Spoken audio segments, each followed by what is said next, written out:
All right. Welcome back, everyone. My name is Kevin Strange. I am a cartoonist, novelist, and independent filmmaker, and I am here today to share my love with comic books with you. Today, we're taking a look at Ed Piskor's WYZZYWIG graphic novel, Portrait of a Serial Hacker. So, by now, everyone knows Ed Piskor's name and legacy and controversy, but surprisingly, not a lot of people are familiar with Ed Piskor's comic books. He was a prolific comic book reviewer on YouTube under the Cartoonist Kayfabe channel. There'll be a link to the Cartoonist Kayfabe channel in the description to check that channel out.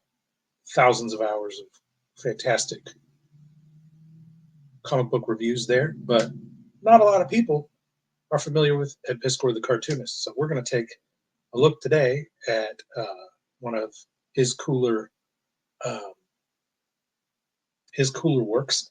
I love the book design of WYZZYWIG. It's built like an old computer, and it even has that. It's even got the embossed cover where you can.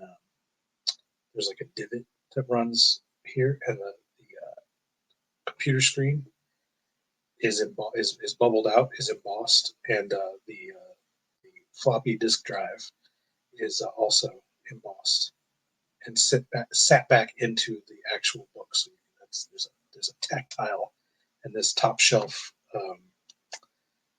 logo that's obviously made to look similar in colors to. Well, you tell me in the comments. Is this a attempting to look like the Apple logo or the Intel logo, or you tell me which computer company this is. IBM? Is this a takeoff of the IBM logo? It looks. Tell me in the comments. But it's got a great spine, and there's a back cover.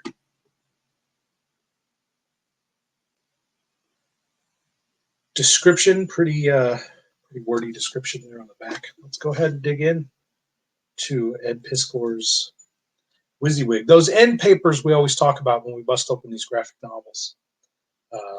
Fantastic. And I don't know if Ed drew all that himself, or if that's or what the deal is with that. This is the story of a hacker in I guess the 1980s or 90s, and he has this nice. Charles Burns does this, where he sort of lays out his characters at the beginning of the book. Manga does this quite a bit, and these are some of. This is Kevin. Well, I'm gonna have to look up his last name because it's weird. Finical. We'll see it here in a second. We're following him because he's a composite of a bunch of serial hackers that all got arrested in the 80s and early 90s for hacking various things. This book stays pretty close to phone, like payphone hacking and home phone hacking, and how the phone companies back then, the phone companies, charged per minute and long distance and all this stuff. Like phone companies really nickel and dimed the crap out of you, and these hackers figured out ways around that and really got on the bad side of the big conglomerate phone companies at the time. And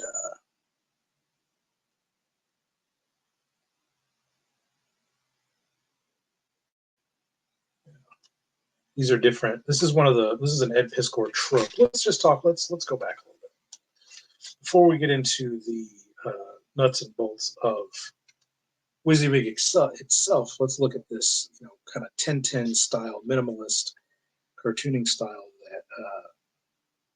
These are all Kevin's. These are all Kevin's. I was pointing to this one picture. He's got all these different descriptions, the way people describe him, all these different ways as he sort of goes shifts through the underbelly of American society and sort of touches people's lives, which is what he does throughout this book. They all have like a different version of him that they describe. And this is a very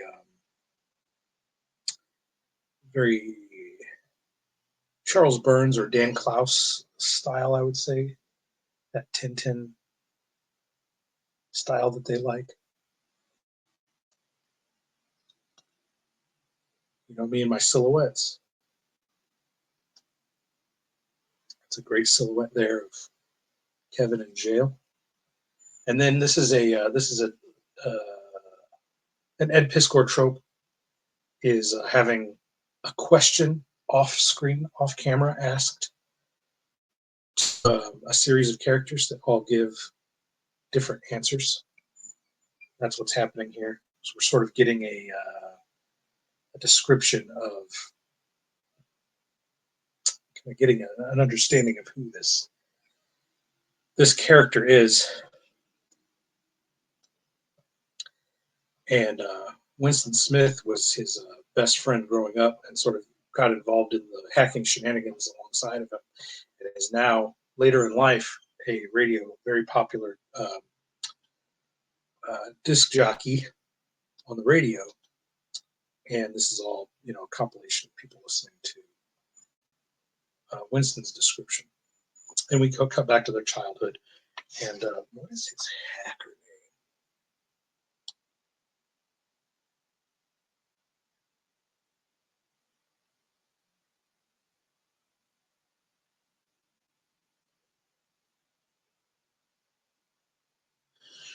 So we're gonna have to wait for it here.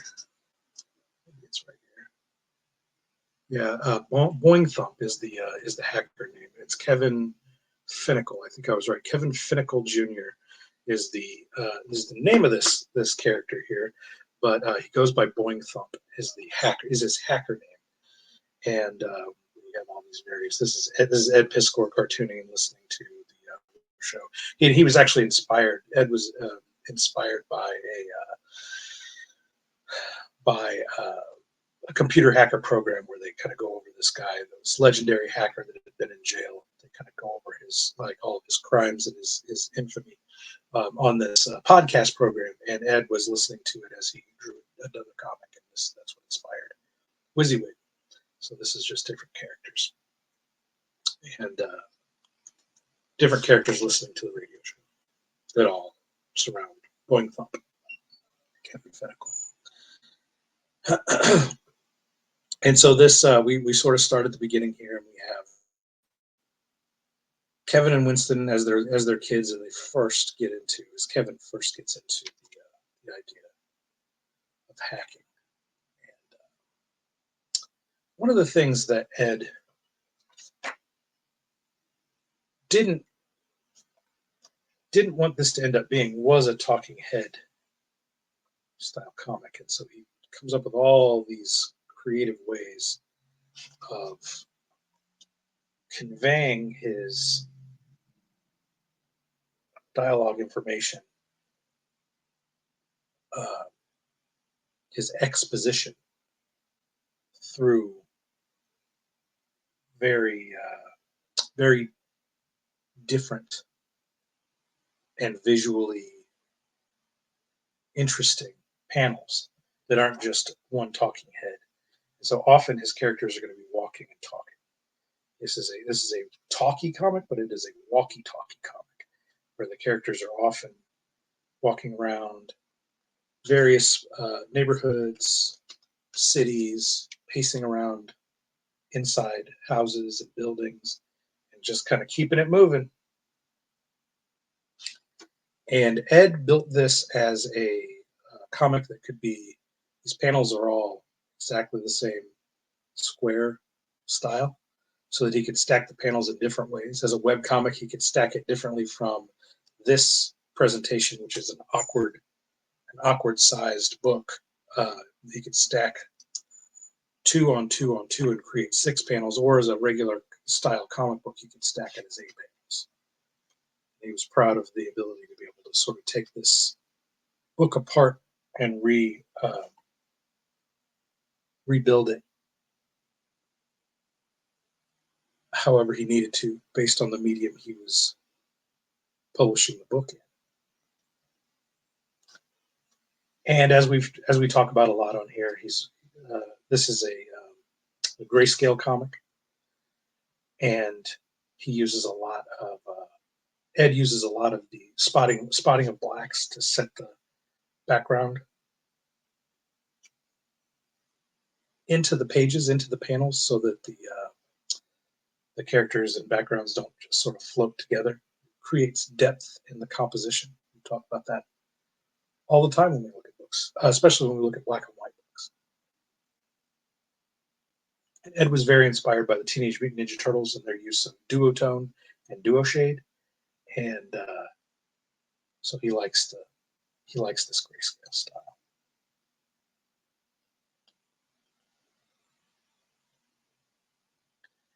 And so the book here just sort of plods along through Kevin's childhood till he finally comes up with this trick of stealing the quarter back out of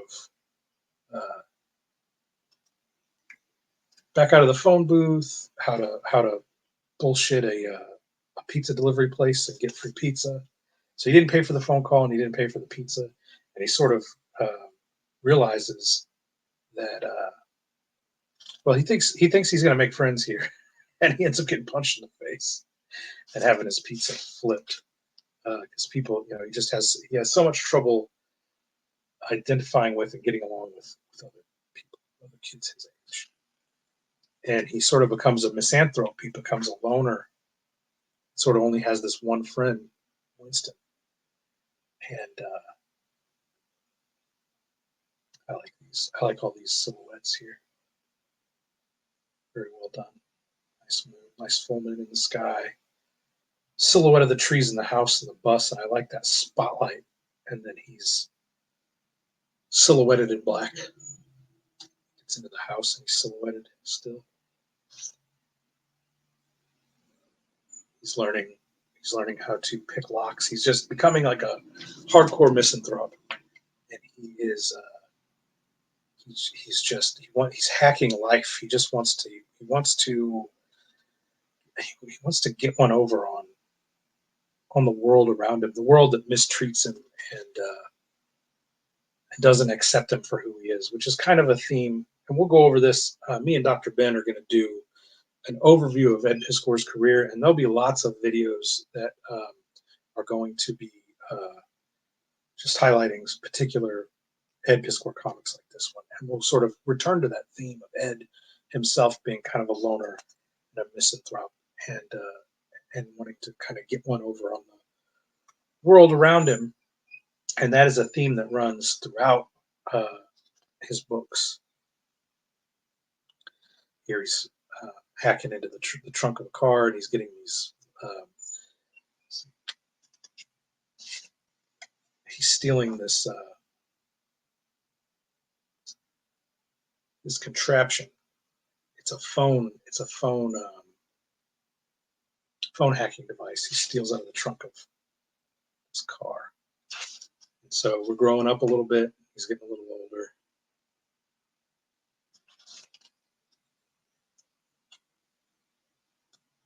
And we're going back through that sort of asking questions. We're back to the present with Winston talking about his life and his experience with Kevin.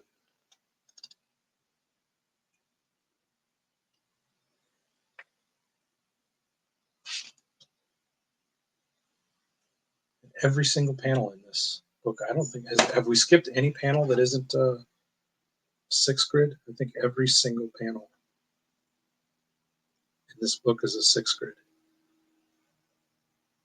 2, 2, and 2. The entire book is built like this.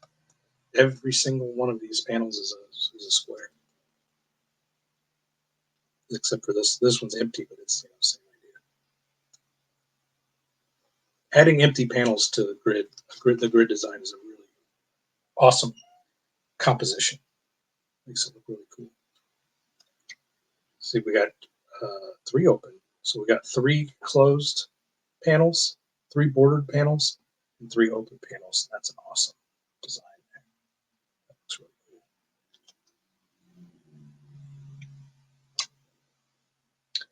And you can kind of see Ed develop this style for this book as we sort of flip through here. We're 60 pages in, and everything's starting to kind of come together. There's a confidence to the angles, to the camera angles, and the foreshortening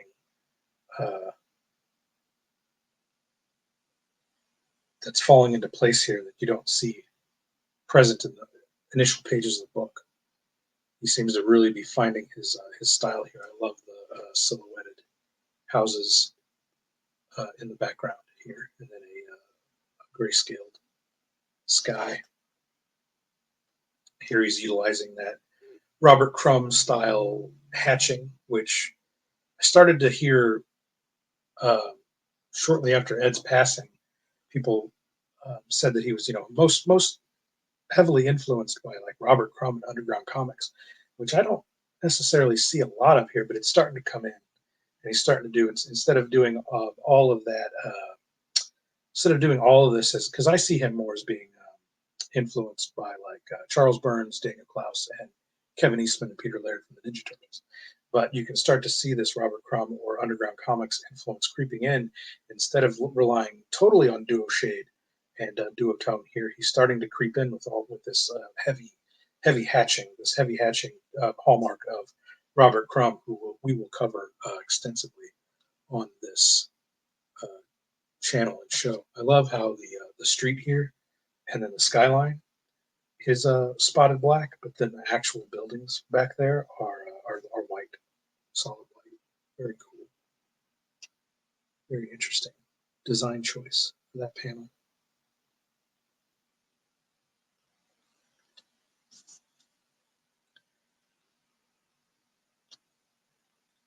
See that it's all phone hacking. He's all super into phone hacking, but he finally gets his own home computer. He's raised by his grandma. His parents aren't around. That's a common thread against us loner misanthrope types. Uh, we tend to isolate because our primary caregiver is out of touch with the world around us. They don't understand. They can't relate to the social strata that we are experiencing, that we're struggling so hard with. We don't have that father figure to guide us through uh, the sort of masculine uh, troubles that arise in our youth. Um, they aren't there to teach us these lessons, these life lessons that boys becoming men need to learn, and we don't have mothers there to support us. It's just grandma and grandpa, or just in Kevin Finnecle's place here, just grandma. But grandma does buy him a home computer, and now things start to get way out of control because Kevin starts to learn about news groups, and he's able to start committing lots of mayhem through, still focused on the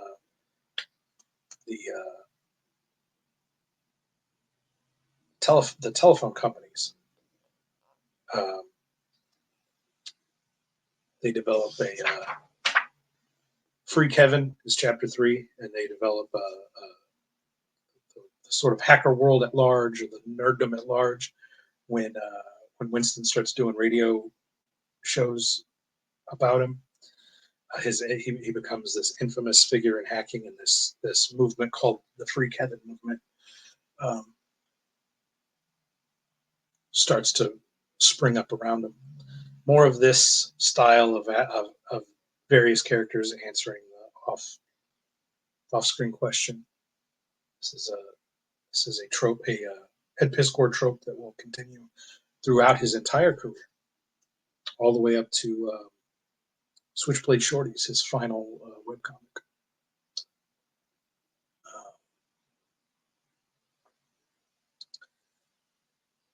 Yeah, we haven't even worked our way. We're about 80 pages in. We haven't worked our way even halfway through this book here. So I'm pretty much gonna cut it off here.